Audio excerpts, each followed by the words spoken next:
Magandang araw po. Narinig natin mula sa Ebanghelyo ang habilin ni Jesus sa kanya pong mga alagad. At sinabihan niya silang huwag magdala ng anuman para sa paglalakbay, kundi tungkod lamang. Walang pagkain, walang pitaka o pera sa sinturon. Ibang klaseng tripping ito ah. Ang galaang pag-uusapan natin ay hindi naman po physical o geographical.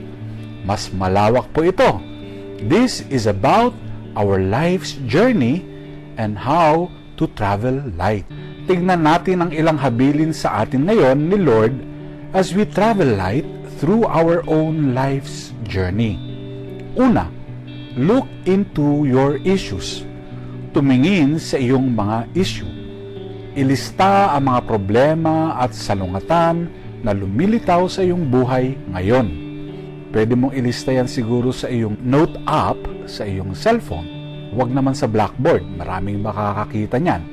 Siyempre, unahin mo muna yung mga issues that eat up your time and energies, leaving you emotionally and mentally drained and spiritually weak.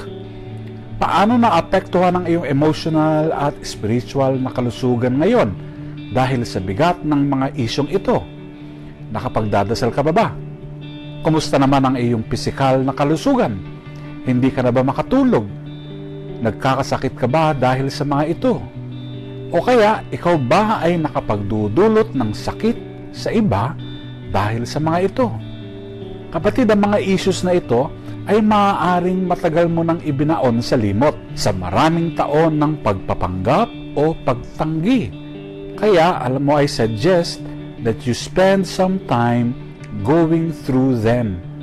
Mahirap kasi, by not facing these issues, they will haunt you kahit ayaw mo na silang maalala. Kaya, gawin mo ito sa diwa po ng pananalangin. Ikalawa, lift up your baggage to God. Dalhin mo po ang listahan na yan sa iyong pagdalangin. Most likely, ang malalaking issues mo ay ang mga tao sa iyong nakaraan o pangkasalukuyan.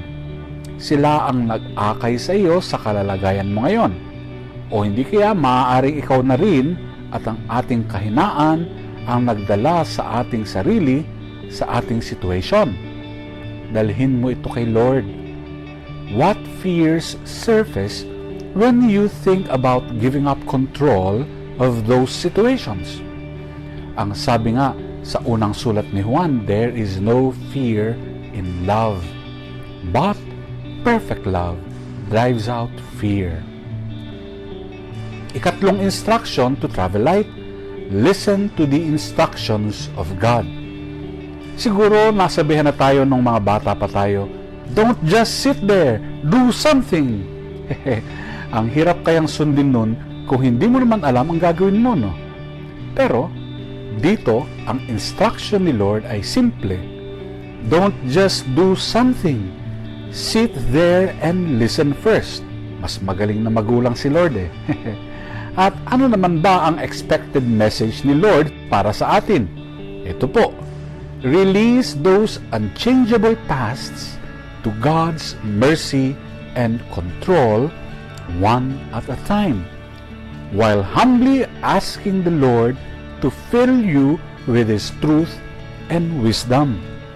At alam mo kung ano ang darating kung makikinig ka sa katahimikan ng puso mo? Eksakto, ang truth at wisdom na nabanggit natin.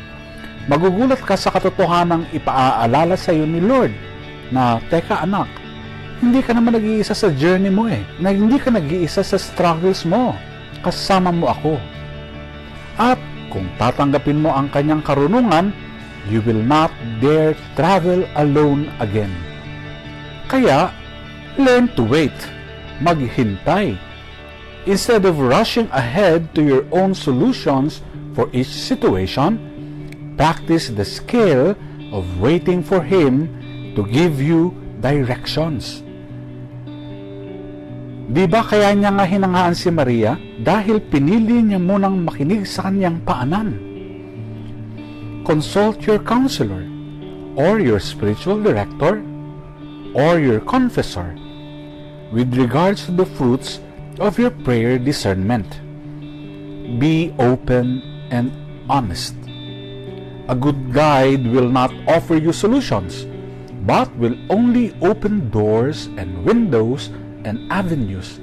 In fact, new horizons for you to see, touch, feel, taste, and explore. Ika-4, humble yourself. Magkumbaba. Bakit daw? Sabi po ni Jesus, sapagkat ibababa ang nagpapakataas at itataas ang nagpapakababa. Yung mga nagpapakababa lang kasi ang makatatanggap ng tulong. Obvious naman kasi, di ba? Yung ayaw aminin na may sakit siya, hindi naman lalapit sa doktor yan. Yung tila tinatamad asikasuhin ang kanyang sasakyan, yan, siya ang titirik sa gitna ng EDSA, walang ano-ano. Di ba gayon din, kung patuloy sa pagyayabang na wala namang akong kasalanang ikukumpisal, hindi ko kailangan magkumpisal, no? Hindi siya magkukumpisal. Tinatamad hanggang maging zombie na lang siya, maging walking dead, nangangamoy. And mind you ayaw ni Lord ang mabaho. Alam niyo po, ang isang pambihirang sign ng presence ng evil sa iyong kapaligiran ay ang kabahuan. Minsan, kahit wala namang talagang source ng mabaho sa bahay, hindi ba, nakakaamoy ka ng mabaho? O hindi kaya amoy usok o sulfur? Wala namang nagyoyosi doon? O wala ka namang inaalaga ang Taal Volcano doon? Demonyo yun.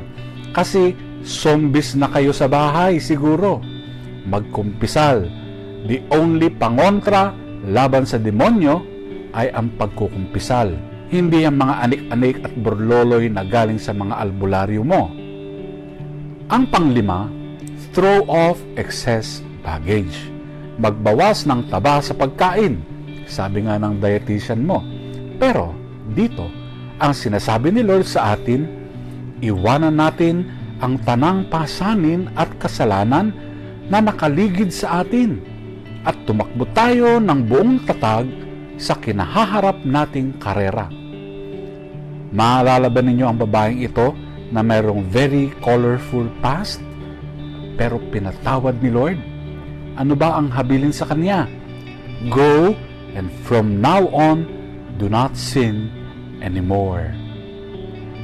Sa pagtatapos, tignan natin muli ang ilang habilin ni Lord para sa atin, mga makabagong mga alagad, as we are asked to travel light through this journey of life.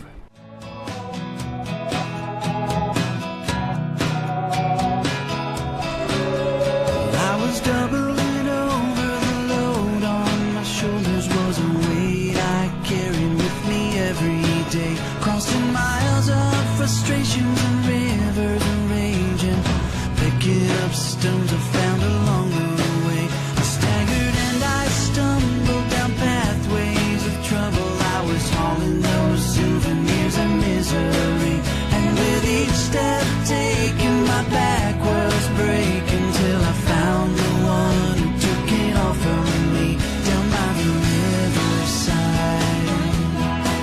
I lay my burdens down, spirit lifted high. I found my freedom now, and I'm traveling light. How to travel light. First, look into each of your issues. Prioritize issues that bother you the most. Ask the who, what, when and why of each issue. Look into your feelings and reasons for these. Then, lift them up to God in prayer and in love. And then, you listen. Listen with love to the instructions of God. Humble yourself. For God exalts and lifts up those who are humble. What better way is there to travel into the heart of God than being lifted up by God's own hands? Finally, throw off all excess baggage. All burden and sin pull you down. And I'm traveling light.